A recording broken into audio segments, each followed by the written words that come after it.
De manhã, na cozinha, sobre a mesa, vejo o ovo. Olho o ovo com um só olhar. Imediatamente percebo que não se pode estar vendo um ovo. Ver o ovo nunca se mantém no presente. Mal vejo o ovo e já se torna ter visto o ovo há 3 milênios. No próprio instante de se ver o ovo, ele é a lembrança de um ovo.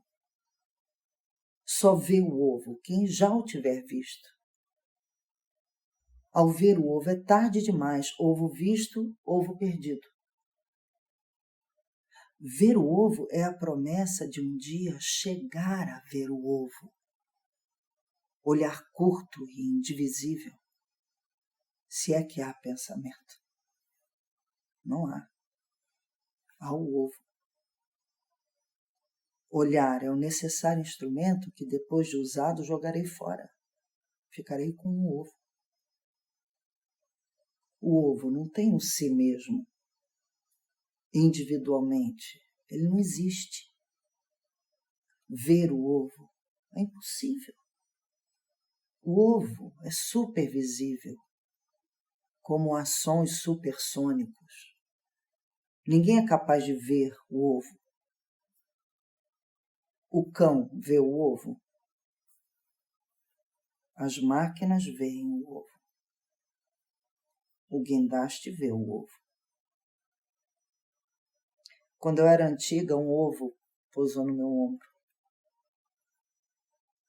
O amor pelo ovo também não se sente. O amor pelo ovo é super sensível. A gente não sabe que ama o ovo. Quando eu era antiga, fui depositária de um ovo. E caminhei de leve para não entornar o silêncio do ovo. Quando morri, tiraram o ovo de mim, com cuidado. Ainda estava vivo. Só quem visse o mundo veria o ovo. Como o mundo, o ovo, é óbvio. O ovo não existe mais. Como a luz de uma estrela já morta, o ovo, propriamente dito, não existe mais. Você é perfeito, ovo. Você é branco. A você dedico o começo. A você dedico a primeira vez. Ao ovo dedico a nação chinesa. O ovo é uma coisa suspensa. Nunca posou. Quando pousa, não foi ele quem posou. Foi uma coisa que ficou embaixo do ovo. Olhe o ovo na cozinha com atenção superficial para não quebrá-lo. Tomo o maior cuidado de não entendê-lo. Sendo impossível entendê-lo, sei que se eu entender é porque eu estou errando. Entender é a prova do erro. Entendê-lo não é o modo de vê-lo. Jamais pensar no ovo é o modo de tê-lo visto. Será que eu sei do ovo? É quase certo que sei. Assim, existo. Logo sei. O que eu não sei do ovo é o que realmente importa. O que eu não sei do ovo me dá o ovo propriamente dito. A lua é habitada por ovos. O ovo é uma exteriorização. Ter uma casca é dar-se. O ovo desnuda a cozinha. Faz da mesa um plano inclinado. O ovo expõe. Quem se aprofunda no ovo, quem vê mais do que a superfície do ovo, está querendo outra coisa. Está com fome. O ovo é a alma da galinha.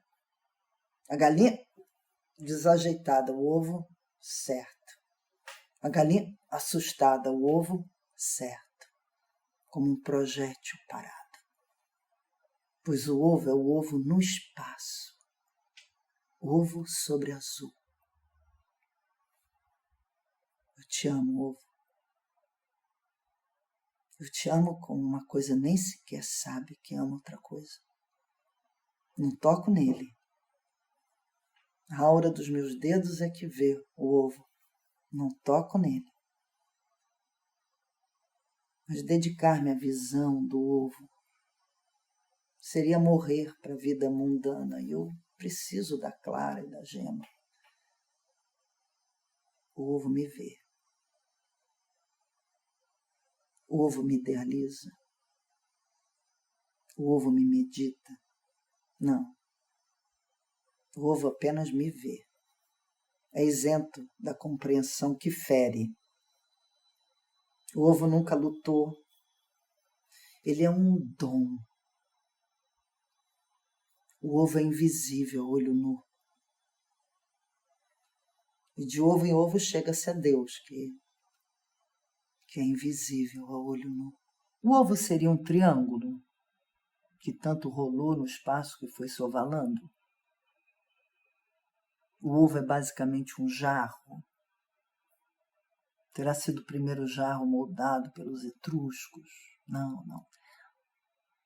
O ovo é originário da Macedônia. Lá foi calculado o fruto da mais penosa espontaneidade. Nas areias da Macedônia, um homem com uma vara na mão desenhou e depois apagou com o pé nu. O ovo é uma coisa que precisa tomar cuidado. Por isso a galinha é o disfarce do ovo. Para que o ovo atravesse os tempos, é que a galinha existe. Mãe é para isso. O ovo vive foragido por estar sempre adiantado demais para a sua época. O ovo, por enquanto, será sempre revolucionário. Ele vive dentro da galinha para que não o chamem de branco. O ovo é branco mesmo, mas não pode ser chamado de branco. Não porque isso faça mal a ele, mas as pessoas que chamam o ovo de branco, essas pessoas morrem para a vida. Chamar de branco aquilo que é branco pode destruir a humanidade. Uma vez um homem foi acusado de ser o que ele era e foi chamado aquele homem. Não tinha mentido, ele era. Mas até hoje não nos recuperamos, uns após os outros. A lei geral para continuarmos vivos pode-se dizer um rosto bonito, mas quem disser o rosto morre por ter esgotado o assunto. Com o tempo, o ovo se tornou um ovo de galinha. Não é mais adotado, usa-lhe o sobrenome. Deve-se dizer o ovo da galinha. Se eu disser apenas o ovo, esgota-se o assunto. E o mundo fica nu. Em relação ao ovo, o perigo é que se descubra o que poderia se chamar de beleza. Isso é sua veracidade. A veracidade do ovo não é verossímil. Se descobrirem, podem querer obrigá-lo a se tornar retangular. O perigo não é para o ovo. Ele não se tornaria retangular. Nossa garantia é que ele não pode. Não poder é a grande força do ovo. Sua grandiosidade vem da grandeza de não poder, que se irradia para o não querer. Mas quem lutasse por torná-lo retangular estaria perdendo a própria vida. O ovo nos expõe, portanto, em perigo. Nossa vantagem é que o ovo é invisível. E quanto aos iniciados, os iniciados disfarçam o ovo. Quanto ao corpo da galinha, o corpo da galinha é a maior prova de que o ovo não existe. Basta olhar para a galinha para se tornar óbvio que o ovo é impossível de existir. E a galinha? O ovo é o grande sacrifício da galinha. O ovo é a cruz que a galinha carrega na vida. O ovo é o sonho inatingível da galinha. A galinha ama o ovo. Ela não sabe que existe o ovo. Se soubesse que tem em si mesma o ovo, perderia o estado de galinha. Ser galinha é a sobrevivência da galinha. Sobreviver é a salvação. Pois parece que viver não existe. Viver leva à morte. Então, o que a galinha faz é estar permanentemente sobrevivendo. Sobreviver chama-se luta contra a vida que é mortal. Ser galinha é isso. A galinha tem um ar constrangido. É necessário que a galinha não saiba que tem um ovo. Senão ela se salvaria como galinha, não que também não é garantido, mas perderia o ovo. Então ela não sabe. Para que o ovo use a galinha, é que a galinha existe. Ela era só para se cumprir, mas gostou. O desarvoreamento da galinha vem disso, gostar. Não fazia parte de nascer. Gostar de estar vivo dói. Quanto a quem veio antes, foi o ovo que achou a galinha. A galinha não foi nem sequer chamada. A galinha é diretamente uma escolhida. A galinha vive como em sonho. Não tem senso de realidade. Todo susto da galinha, porque estão sempre interrompendo o seu devaneio. A galinha é um grande sono. A galinha sofre de um mal desconhecido. O mal desconhecido é o ovo. Ela não sabe se explicar. Eu sei que o erro está em mim mesma. Ela chama de erro a vida. Eu não sei o que eu sinto, etc, etc, etc. É o que cacareja o dia inteiro a galinha. A galinha tem muita vida interior. Para falar a verdade, a galinha só tem mesmo a vida interior. Nossa visão da sua vida interior é o que chamamos de galinha. A vida interior na galinha consiste em agir como se entendesse. Qualquer ameaça, ela grita, em escândalo, feito uma doida, tudo isso para que o ovo não se quebre dentro dela. O ovo que se quebra dentro da galinha é como sangue. A galinha olha o horizonte, como se da linha do horizonte é que viesse vindo o ovo. Fora de ser um meio de transporte para o ovo, a galinha é tonta, desocupada e míope. Como poderia a galinha se entender se ela é a contradição de um ovo? O ovo ainda é o mesmo que se originou na Macedônia. A galinha é sempre tragédia mais moderna. Está sempre inutilmente a par e continua sendo redesenhada. Ainda não se achou a forma mais adequada para uma galinha. Enquanto meu vizinho atende ao telefone, ele redesenha com lápis, distraído a galinha. Mas para a galinha não há jeito. Está na sua condição não servir a si própria.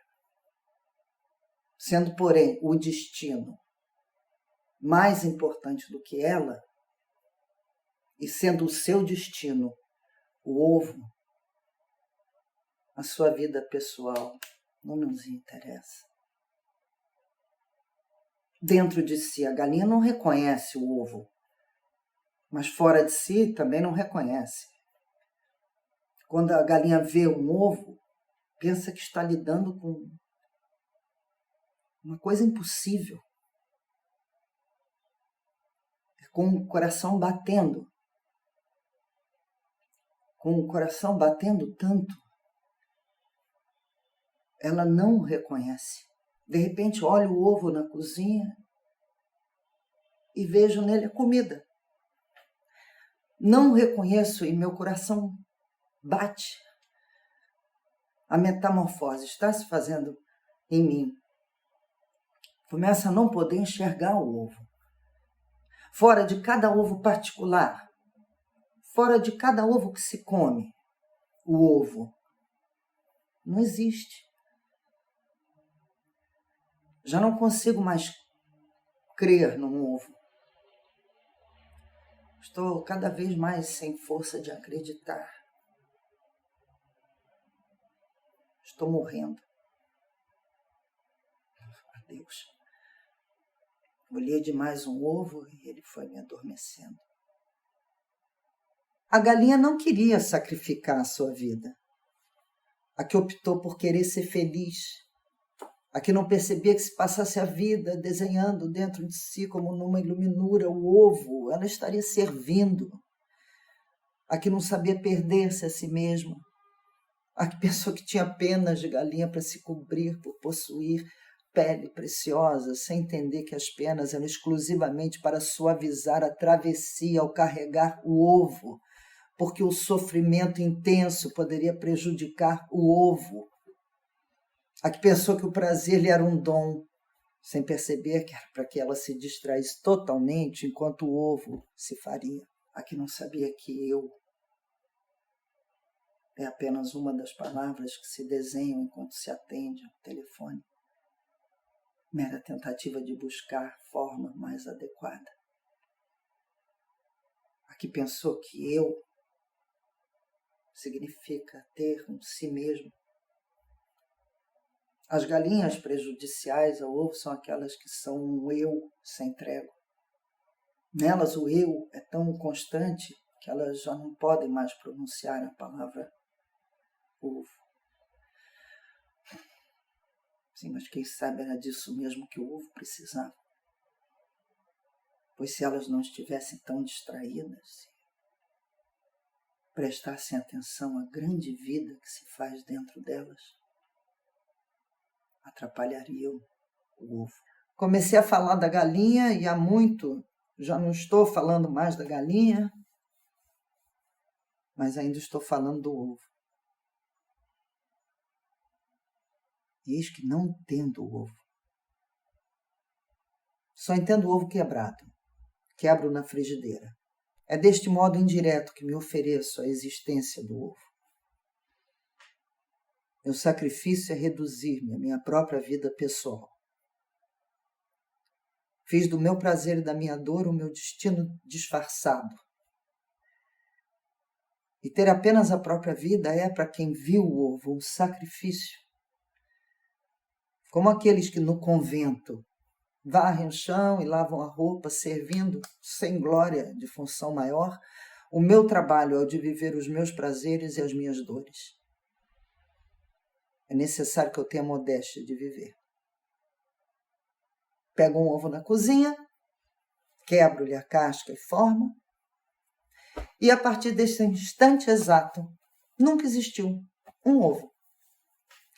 É absolutamente indispensável que eu seja uma ocupada, uma distraída. Sou indispensavelmente um dos que renegam.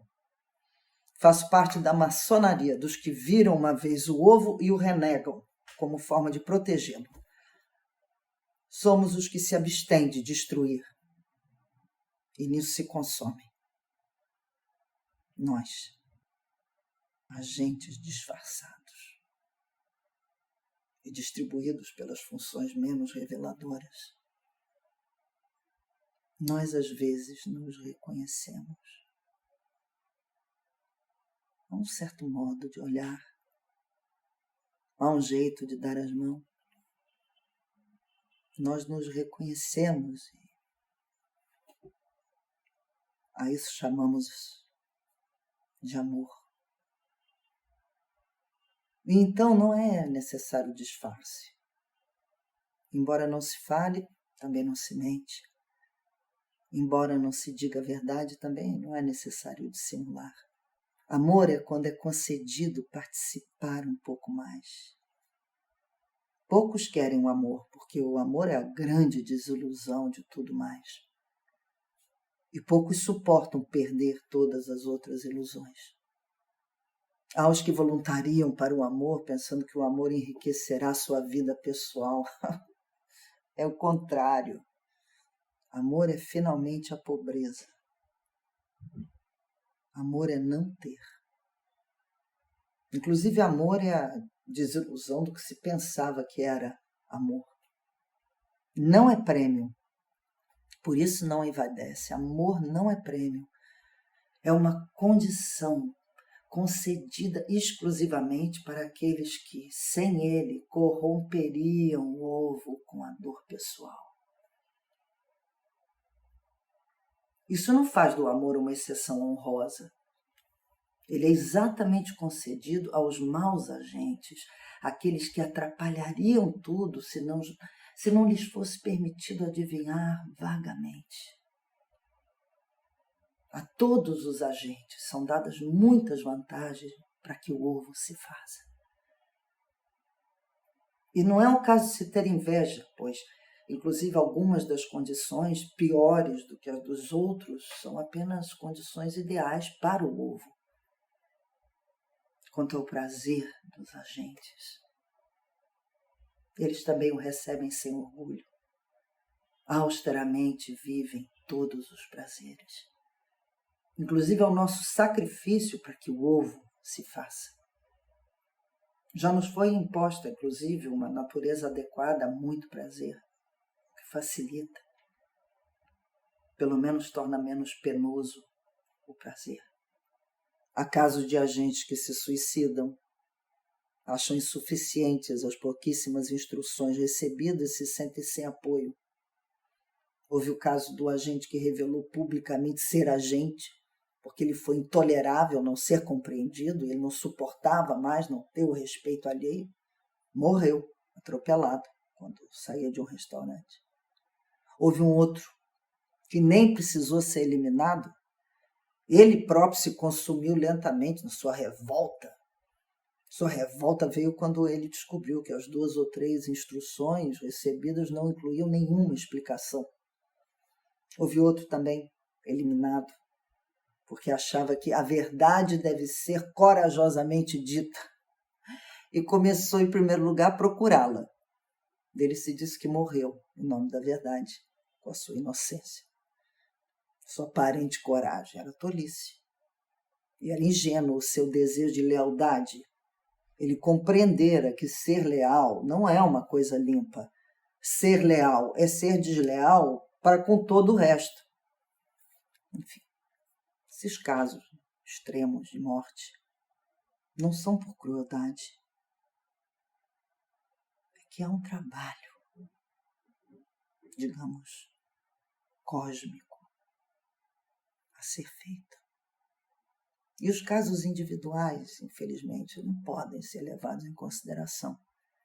Para os que sucumbem se tornam individuais, é que existem as instituições, a caridade, a compreensão que não discrimina motivos, a nossa vida humana, enfim.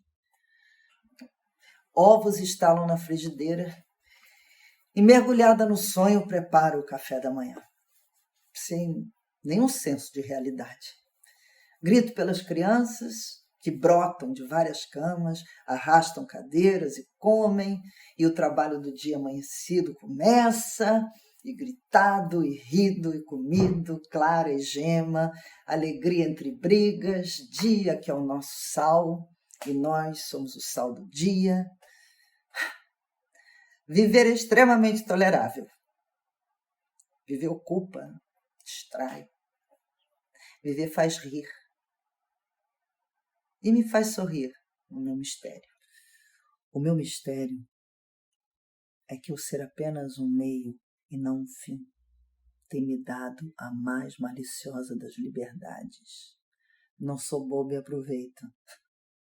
Inclusive faço mal aos outros que, francamente, o falso emprego que me deram para disfarçar a minha verdadeira função, pois aproveito o falso emprego e dele faço o meu verdadeiro. Inclusive, o dinheiro que me dão como diária para facilitar a minha vida de modo a que o ovo se faça, pois esse dinheiro eu tenho usado para outros fins. Desvio de verba. Ultimamente comprei ações na Brahma e estou rica. Ou é isso mesmo que eles querem que me aconteça? Exatamente para que o ovo se cumpra. É liberdade ou estou sendo mandada? Pois venho notando que tudo que é erro meu tem sido aproveitado. Minha revolta é que para eles eu não sou nada. Sou apenas preciosa. Eles cuidam de mim segundo por segundo com a mais absoluta falta de amor. Eu sou apenas preciosa. Com o dinheiro que me dão, ando ultimamente bebendo. Abuso de confiança? Mas é que ninguém sabe como se sente por dentro aquele cujo emprego consiste em fingir que está traindo e termina acreditando na própria traição. Cujo emprego consiste em diariamente esquecer aquele de quem é exigida a aparente desonra. Nem meu espelho reflete mais um rosto que seja meu. Ou sou um agente, ou é a traição mesmo. Mas durmo o sono dos justos, por saber que a minha vida fútil não atrapalha a marcha do grande tempo. Pelo contrário, parece que é exigido de mim que eu seja extremamente fútil. E é exigido de mim, inclusive, que eu durma como justo. Eles me querem preocupada e distraída, e não lhes importa como. Pois com a minha atenção errada, a minha tolice grave, eu poderia atrapalhar o que se está fazendo através de mim. É que eu própria, eu, propriamente dita, só tenho mesmo servido para atrapalhar. O que me revela que talvez eu seja um agente é a ideia de que o meu destino me ultrapassa. Pelo menos isso eles tiveram mesmo que me deixar adivinhar. Eu era daqueles que fariam mal o trabalho se ao menos não adivinhasse um pouco. Fizeram-me esquecer o que me deixaram adivinhar, mas vagamente ficou-me a noção de que o meu destino me ultrapassa, de que eu sou um instrumento do trabalho deles. Vamos, de qualquer forma, né? Só um instrumento que eu podia ser. Eu já experimentei me estabelecer por conta própria e não deu certo. Ficou-me até hoje essa mão trêmula. Tivesse eu insistido um pouco mais e teria perdido para sempre a saúde. Mas desde então, desde essa malograda experiência, eu procuro raciocinar desse modo. Que já me foi dado muito, que eles já me concederam tudo que pode ser concedido e que os outros agentes, muito superiores a mim, também trabalham apenas para o que não sabiam e com as mesmas pouquíssimas instruções. Já me foi dado muito. Isso, por exemplo. Uma vez ou outra, com o coração batendo pelo privilégio, eu pelo menos sei que não estou reconhecendo. Com o coração batendo de emoção, eu pelo menos não compreendo. Com o coração batendo de confiança, eu pelo menos não sei. Mas e o ovo? Esse é um dos subterfúgios deles. Enquanto eu falava sobre o ovo, eu tinha esquecido o ovo. Falai, instruíram-me eles. E o ovo fica inteiramente protegido por tantas palavras. Falai muito. É uma das instruções. Estou tão cansada. Por devoção ao ovo eu esqueci. Meu necessário esquecimento. Meu interesseiro esquecimento. Pois o ovo é um esquivo. Diante da minha adoração possessiva, ele poderia retrair-se e nunca mais voltar. Mas se ele for esquecido, se eu fizer o sacrifício de esquecê-lo, se o ovo for impossível, então, livre, delicado, sem mensagem alguma para mim, talvez uma vez ainda ele se locomova do espaço até essa janela que desde sempre deixei aberta e de madrugada baixe no nosso edifício, sereno, até a cozinha, iluminando-a de minha palidez.